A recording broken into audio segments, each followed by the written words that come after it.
Welcome to Sobcast the Podcast, where I, Christina Wolfgram, beg the question, what even is mental health? This podcast is created in collaboration with Dive-Thru, a mental wellness company that actually knows what they're talking about. Hello! Before we get into this episode, I want to present to you the traditional trigger warning. Even though Sobcast the Podcast is about the pursuit of good mental health, we will be talking about not so good mental health things like anxiety, depression, and the time in 4th grade when I learned how George Washington died. So, it gives me great pleasure to say, welcome to Sobcast the Podcast. I'm Christina Wolfgram. It's so nice to meet you, and if you've been here, thank you so much. I'm really excited for this next chapter of Sobcast. I am so beyond happy to be working with Dive-Thru. If you haven't checked out their mental health resources, I can't recommend them enough. They have an app that's like a journaling app. I think it's really great for people who want to express themselves on their phone, like if they don't like writing in a journal. And their website is just like a treasure chest full of knowledge. Like any question you've ever had about your brain, they have an amazing expert answering your questions, and it's really accessible, which I like. It's not like when you look something up on WebMD and it's like medical jargon that's just all scary. It's fun. It's written like your best friend is talking to you about your brain, which I really appreciate. It's very soothing. And if you haven't checked out their other mental health podcast, you should definitely do that too, because they're awesome, and I can't believe I get to be part of their team. It's a dream come true. A dream come true. And I'm so excited that my upper lip is sweating. Okay. So if you hear some upper lip sweat, that's what's going on. I'm just excited. I'm excited to be here. Where I'm at now, I recently moved to Portland. My home is Los Angeles, California. But during the pandemic, I lived in New Mexico with my then boyfriend's family, and he recently broke up with me. We'd been together for over 8 years. So I'm grieving. I'm really proud of myself that I can say that sentence without bursting into tears. I think that's like huge growth, and we should celebrate that. So what's like the opposite of a moment of silence? Like a round of applause. Please, if you have a round of applause to spare, I think we should celebrate the fact that I'm not crying thinking about that. It's the little things. My cat, Mister, is currently under my desk. He is the most beautiful, sweet, furry angel, and I think he could sense how excited I was to do this, because 99% of the time he doesn't give one little kitty poop what I'm doing. And so the fact that he's under my desk and hanging out with us is pretty major. I will not be taking that for granted. Whew. So, Sobcast is back. I thought this episode, I could just talk about my mental health journey so far so that we can move forward on that journey together. Friendship. This is happening on a really interesting day, actually, because this morning I had therapy at 10 a.m., as I do twice a week. I've been going twice a week since the breakup. And it's been really, really, really helpful. My therapist is one of my favorite people on this planet. She is smart. She is so funny. She can do astrology, and she's into tarot, which I love. She used to be an artist. She's lived like 10 lives, and I don't know, she's just so cool. She's like mystical. And she informed me that she can no longer see me as a patient. Ooh. I'm fine.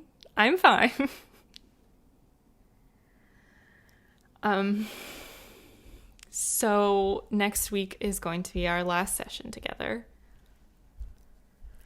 Oh. And it's not because she doesn't like me. I want to make that clear. She is in New Mexico, where I've been living, and now that I'm living in Portland, the laws are weird. The laws are so weird. Even though we have never met in person, we have only talked online, the laws, the powers that be, say that we can't see each other anymore. It's basically Romeo and Juliet, except we're both going to be okay. We're both very glamorous and fabulous, and we're going to be fine. I'm going to be fine. Ooh. But what this means is that I'm going to have to find a new therapist. And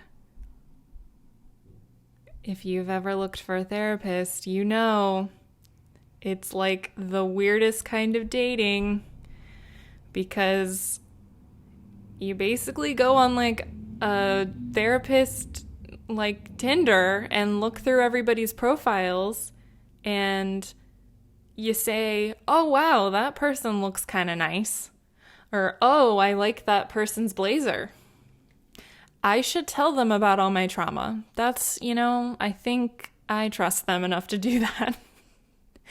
And then you call their office, and they may or may not be taking new patients. And if they are, you make an appointment for like 2 weeks from now, and you spend all of those days wondering how far you're going to go. Like, how much are you going to tell them? Are you going to start with your childhood, or should you start with the recent stuff, or should you just bring a bunch of pictures of your cat and start there? And there's the worry, like, okay, I just told this person all of my deep, dark secrets. Do I really want to continue with them? Should I give them more of a chance? It's making my heart race. My pulse is like skyrocketing. But I thought that this could be a test run. Maybe you could help me through it. Thank you for being here with me. I guess I should start with the fact that I have been diagnosed with depression and generalized anxiety disorder. When I look back on my life, I know that for sure I've been experiencing both of those things ever since I was a little kid, but I only got officially diagnosed. Oh my gosh, time is so weird. I think it's been about 3 years, because I got diagnosed and then I decided to try just therapy. I was really nervous to go on medication. We should definitely talk about that more, but the basic gist is that it seemed like a huge commitment, and I wasn't sure how it was going to affect me. I am I'm very creative, so I was worried it was going to dampen my creative brain and that I would have to take it for the rest of my life. And so I did that for about a year, and it's not that I wasn't feeling better. No. It wasn't that I just was not feeling good. So I started taking Lexapro, and I think that really helped my anxiety. And then about a year later, I started on Wellbutrin, which I think has really helped my depression. I still experience both that anxiety and depression, but I had a boyfriend in college who one time explained it like this. He was like, most people experience emotions like happiness and sadness, but you experience like happiness all the way up here, like dramatically above a lot of people's threshold, and you experience sadness like way down here, like way below a lot of other people's threshold. And I think what medication has done for me is that it's just kind of evened that out a little bit. I think I don't experience as low of lows, and even if I do kind of fall down there, I can see the light, if that makes sense. It doesn't feel like it's going to be forever anymore, which is huge because that can be the scariest thing about feeling like shit, is that you forget that it can get better and that it will get better. So cheers to Lexapro and Wellbutrin and whoever invented them. Thank you for that. Should I talk about my childhood? Like, I guess, right? I was born crying. And I've been crying ever since.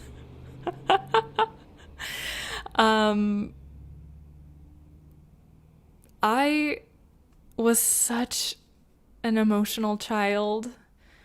When I think about little baby Christina, I just want to give her a big hug.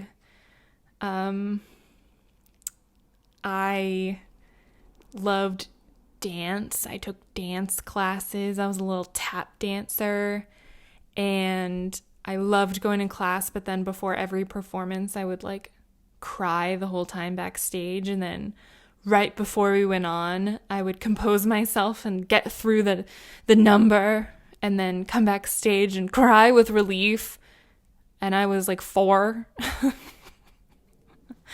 When I went to kindergarten, oh man, I cried every morning during the Pledge of Allegiance. Poor kid. I think I was just nervous about the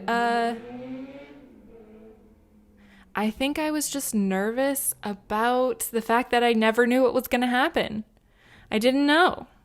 That's the generalized part of generalized anxiety. It's just like I don't know.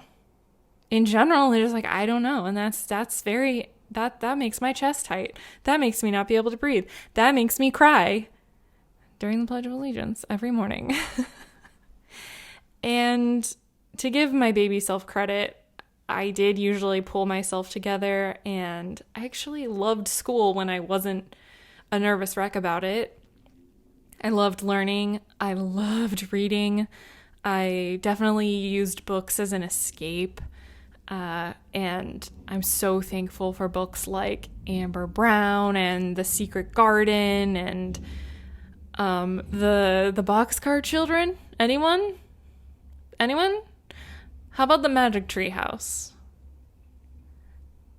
Those books, oh my gosh. I should read those again, actually. Should we do an episode just about books we liked as kids? Because when I look, I had friends at school, but they didn't get me like how the kids in books got me. Like, they didn't understand, and they weren't as funny and smart.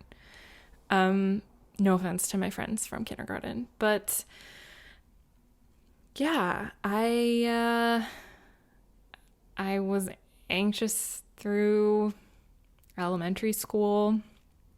When I was in 3rd grade, my mom had a really mysterious illness, and I say mysterious because she went to a lot of doctor's appointments and, didn't get a diagnosis, and so didn't have a way to make herself feel better. And there was a lot of Gatorade in the house because she'd get dehydrated. And to this day, like, just the smell of Gatorade, I hate it so much. It makes me want to yak. Like, it immediately brings me back to just being like crazy worried about losing everything, about going to school and coming home and like not having a mom, or just something bad happening that would be out of my control.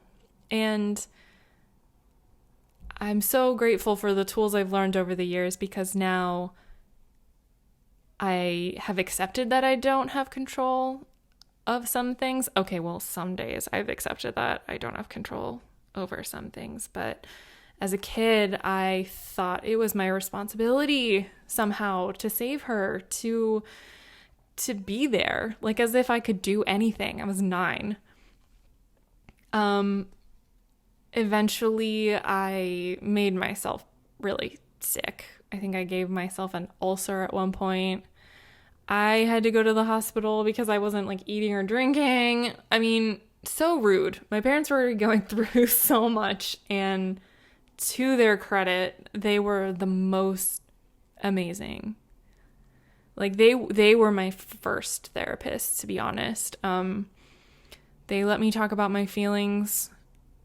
I don't know how they did it. I have a really wonderful memory of something my mom set up where every Monday, me and my 3 siblings, I'm the oldest of 4, so it wasn't just my feelings they were dealing with, it was 4 kids worth of problems. But my mom every Monday would set up a tea party for us when we'd come home from school, and we would drink tea out of like legit teacups, like fancy teacups, like the kind that are usually like behind glass, like the kind you don't get to touch when you're a kid. And I mean, I don't have anything like that now. It was so fancy. And she had us each go around and talk about what we were worried about or what we were excited about. And that ability to talk about what was going on in my head has saved me again and again and again. So, huge shout out to my mom. Hi, Mom.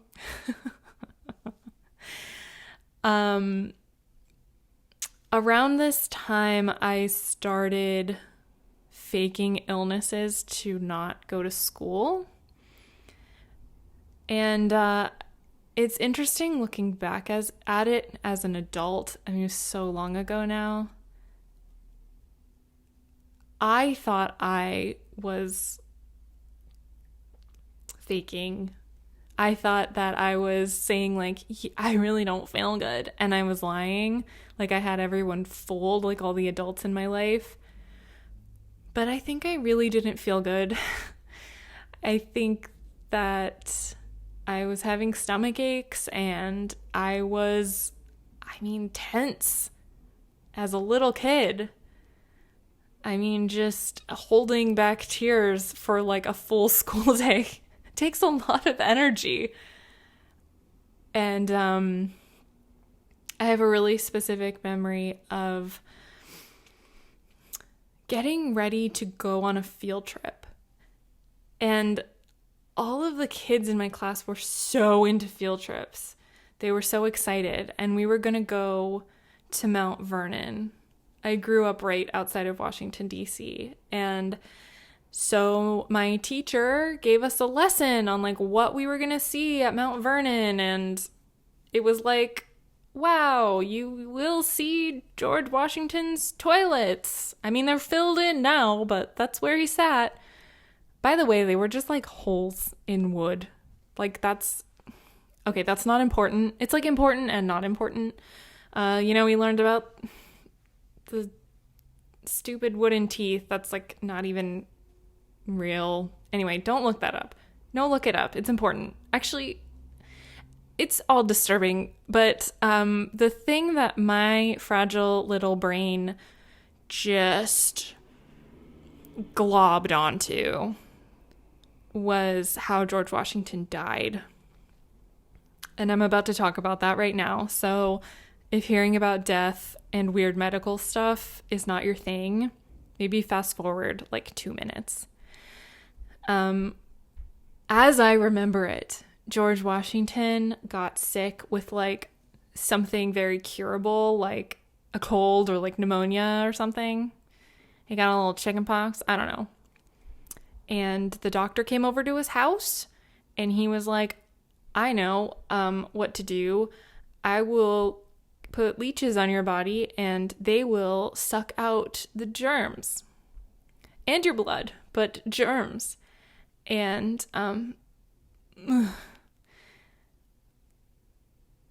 the doctor didn't calculate how much blood George Washington could lose. And so George Washington bled to death. And my teacher was like, and we'll get to see his bed where he died, in his bedroom where he died. And in my head, I was like, if I go into that room, I'm going to die. I cannot, absolutely not. No. And I worried about it for like 2 weeks. And the morning of the field trip, I think I had stayed up like all night just fretting and trying to figure out a way to get out of it. And so I just told my mom I had strep. And my mom used to be a nurse, so I think she probably knew that I didn't just have strep. But I was so anxious about going there that I was sick. Around that time, I went to my first real therapist, and she was a magical lady who had a magical basement full of crafts that you could do. So I made little clay animals and I made necklaces she had like the giant box of beads. You know what I mean? Like you could buy like at Michael's, I'm sure you could buy like a little pots of beans.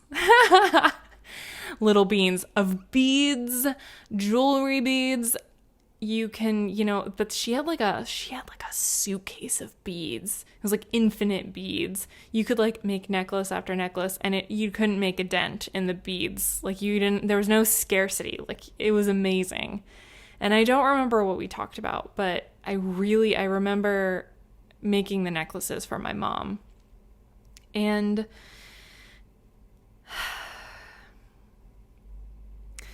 that summer, between 4th and 5th grade, I also got cats. I got 2 cats. They were 2 black and white cats, and I give them full credit for helping me cope. They gave me something to focus on and to look forward to coming home to. I don't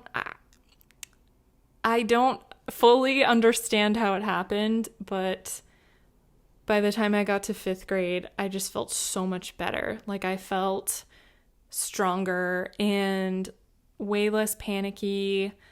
I didn't feel the urge to cry all the time. Another thing that happened, especially in 4th grade, was that I would get really attached to objects. I would be like, okay, this lip smackers is a Lucky Lip Smackers. I don't know, like I'm positive this grape lip smackers is what is holding the threads of the universe together, so I need it in my pocket at all times. And if I didn't have it in my pocket, I was so like vibrating with anxiety. I remember I had a keychain. It was a keychain of a little cross that I got at church. Nothing to do with religion in my mind. I just was so attached to this little keychain, and I lost it on an airplane. And bless my mom, she called United Airlines and was like, "Hi, I know you're busy, but my 9-year-old lost a maybe 1-inch keychain. If you could just check on the airplane if it's there, thank you." And obviously they did not call back. But 5th grade, I didn't need those special little objects. I don't know. I felt so much better. And a year or two later, I made one of the most important friendships of my life. I had a friend who introduced me to a book series. I hope you've heard of it. It's the Georgia Nicholson series that starts with Angus Thongs and Full Frontal Snogging. It's basically the diary of a hilarious British teenager who is really worried about boys and her friends, and she has like her own version of, you know, the bases like of like kissing and I don't know, reading what felt like a friend writing in a journal really empowered me to start journaling. And I got to a point where I was writing like every night. And my friend was incredible because she was also writing, and we would write for each other. We would like switch notebooks and read each other's journals. I've never had that kind of trust with anyone else in my life ever again. I would never let anyone read my journals, ever. In fact, I've told all my loved ones that when I die, please put all my journals in a fire and roast some marshmallows. Like, enjoy it, but don't read them. Please, please. That time of writing with my friend and reading those books and discovering how to put words to my feelings was the most important thing ever. Because that has been my best and most constant coping mechanism, has been journaling, has been writing, has been figuring out how to explain my emotions. And sometimes that means really bad metaphors. But you gotta do what you gotta do. And it, you know, my upper lip is sweating all over again with emotion. So that's honestly how I got here. Through the years, I've had columns in the school newspaper. I have started so many blogs where I just wrote about, you know, what I had for lunch, a bookstore that I went to, how I feel about shoes, and now I get to talk to you. And since that time, that very important time, I have had one constant question, which is, what? Huh? What? And only in adulthood did I realize that really what I was questioning is, why do I feel this way? And how does everyone else feel? Because it seems like no one else is struggling as much as me. And that is what we are going to explore together on Sobcast the Podcast. What are we feeling, and why are we feeling this? And do we have to? And how? And am I weird? Is this okay? I think I have figured out that mental health is not about being happy. It's not about finding a peace that you can have all the time. It's not just some positive emotion. It is a daily practice. It doesn't have an endpoint. So there's infinite things that we can explore. What makes us feel less bad?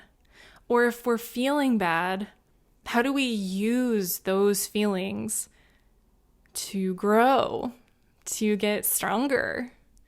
I've heard in the past few years mental health being compared to physical health a lot, and that means being consistent with the workouts of your mind. Sometimes that means lifting really heavy emotional things.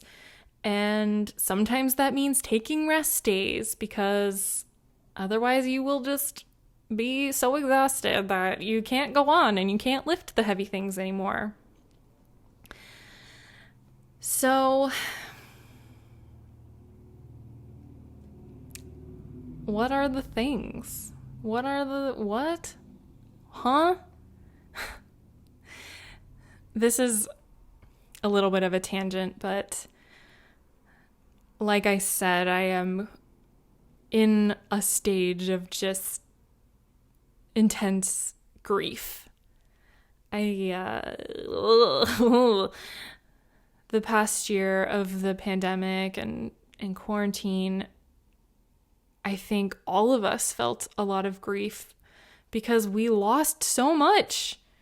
We lost plans, and we lost a lot of the tools that we usually use to cope. We lost time with our friends and family, and a lot of the things that we relied on to feel less bad, to help us lift those heavy things. And now I am grieving this relationship. And the grief sometimes feels like my brain is blowing out a trick candle, and my brain will like blow out the candle of feeling like crap, and I'll be so excited to like cut into the cake of life and get moving on. And then the candle will just like come back on, and I'll have to find the breath to blow it out again. And sometimes that just makes my brain shut down, like literally while I'm talking. And that's especially frustrating when I want to be expressing myself. So please forgive me for any uhs and stopping and starting. I want to show you that that's normal, and I want to make it normal. I want you to feel less bad about it if that's ever happened to you.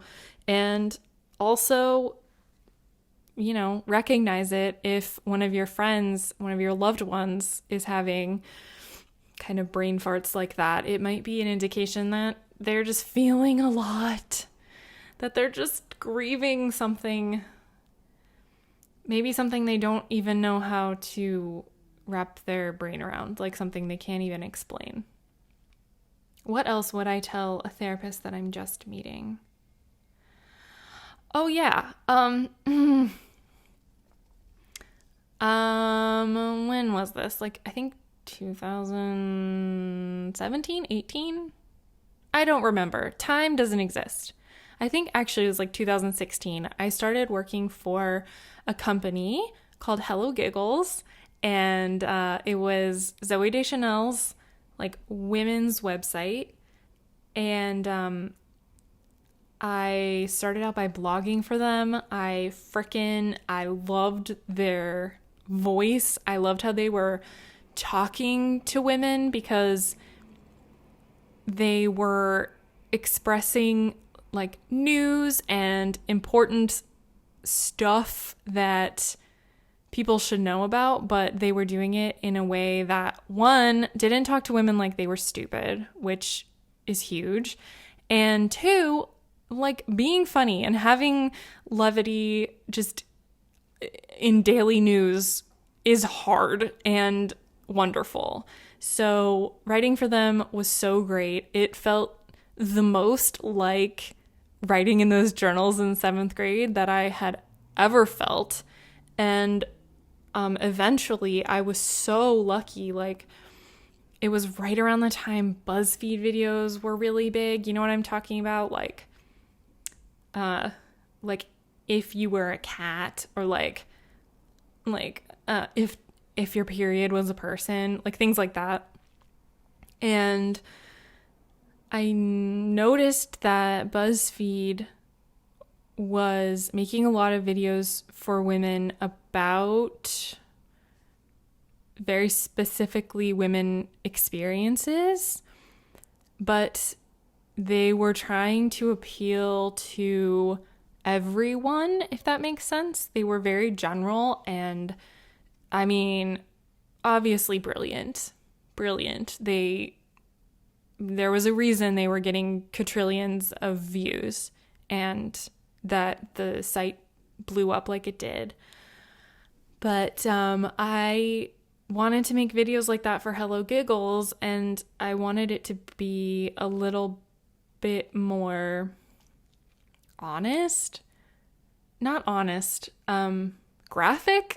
I think graphic is the word I'm looking for, honestly. Like, I think the very first video that I made for them was about getting your period, and my favorite part was that I sneezed. And you know that feeling of like when you're wearing a pad and you sneeze and it just, you're worried that like snot came out your nose, but also like blood came out your vagina. You know what I'm talking about? And I mean, that video was the first video I ever made that got 1 million views. And that's crazy. Still, to this day, that is so crazy. And so I made videos for that company for, I want to say like 2 years. Like I said, like time doesn't make any sense to me anymore. And the company that I started at was a startup. It was super small. There were like, I think there were like 5 people on staff or something when I got there. And they then sold to Time Inc. And then it was part of this big corporation, and they hired so many, like, the best people. They hired people who are still just like a huge part of my life. And I eventually put too much pressure on myself. And we can definitely get into that in another episode. But somehow I created this environment in my mind that I just was never doing enough, even though some of my videos had like 60 million views. What the heck? That's insane. That is so bonkers. Oof. But eventually the site got sold again, or no, I guess the company got sold to another company, and the atmosphere got really, really corporate, which I think, corporations are well-oiled machines, and I am not oiled at all. I was like clogging up the machine with my emotions and my problems and my just inability to adapt to those changes. So in 2019, I left. That felt like a breakup because it was like, wow, we still love each other, but I cannot be here for you. I don't have the strength to like do what you need me to do, basically. And then I spent, I think, maybe like a month in bed being really sad. This is I think in October of that year, I went on a trip to go to my friend's wedding. Actually, it was the friend from 7th grade, my bestest friend, who changed my life. And I took Spirit Airlines like a dum-dum. That was the last time I ever took Spirit Airlines. And they lost all of my luggage. And because I was going to a wedding, they lost like all my nicest clothes and all my nicest makeup and my skincare. And I spent months fighting them to pay for what they lost. And I think like the day after I put in my notice at Hello Giggles, I got that money, and it was enough money to like live for a month, basically. So even though I was like, I'm gonna leave this job and I'm just gonna make my own YouTube channel. I'm gonna be so creative. I'm gonna make my own empire because I'm just meh, meh, meh. Instead, I spent, I think, that entire month in bed. And it was rough, but I got through it, obviously. Hello. Hi.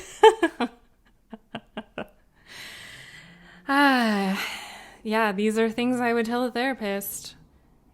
Is this TMI? I don't even know anymore.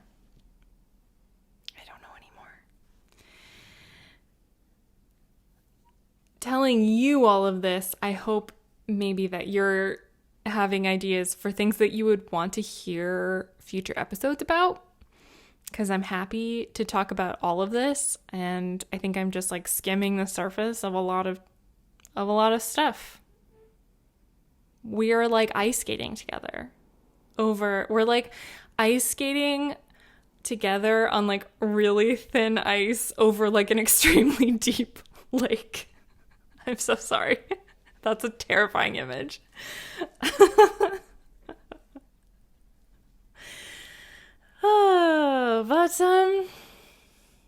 I'm living in Portland, and I'm here in this apartment, and I'm living here with Mr. the cat. He is currently asleep on his back. I can see his white belly. And that makes me really, really happy. Really, really happy.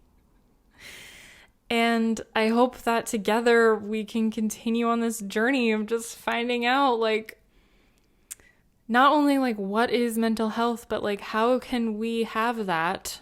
How can we do the thing? How can we slice through all the bullshit and get to how can if mental health is a Tootsie Roll Pop, like how many licks does it take to get to the center? And is the Tootsie Roll in the middle like even worth getting to? You know what I'm saying? Or is it just some candy that's going to get like stuck in our teeth and we're going to be like, oh God, I can like feel the cavities forming. This is terrible. Right? I think that this is the point where we should wrap up our first therapy session here. I will make sure to pay my copay on the way out. I'm going to say this maybe 1,000 more times, but I'm just so grateful that you're here and that I get to hang out with you, whether we're in your car or if you're listening to this while you work or on a walk or while you're trying to take a nap or while you're crying, or whether you're on the toilet or in your bath or making dinner. Like, wow, I get to spend time with you. That's such an honor. So thank you so much, and I will see you next time, right? Yay! Thank you so much for hanging out with me today. It would super help if you subscribed, left a review, call your grandma, tell her to listen, and if you want more, Sobcast the Podcast, follow us on Instagram. All right, see you next week. Love you. Bye!